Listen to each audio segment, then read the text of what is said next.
နော်ဒီကပြားလေးရွတ်ဆိုတဲ့အခါမှာအလုံးသားလေးနဲ့နားထောင်ပေးကြပါဗျာပြားလေးကောင်းစင်နာမည်ကကရင်နီသမိုင်းလိန်နာမည်တစ်ခုနဲ့စားထိုးဖြောက်ခံထားရတဲ့ထားနေမြေအမွေစစ်စစ်ကိုထွက်ပေါ်ခြင်းနဲ့ကောင်းပေါင်းတွေရဲ့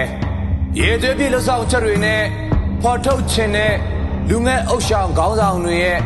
လက်တွေချိတ်ဆက်ဟန်ချက်ညီမှုနဲ့စမောင်းဖားစီတွေပြိုင်တီးတိုက်ပွဲလော်စစ်တီတော်တွေနဲ့ခလုတ်မောင်းဆွဲပွဲတွေကစပားစီတန်ကြလို့တော်ဝင်ငတ်မျိုးလှန့်နှုတ်ခံလိုက်ရသလို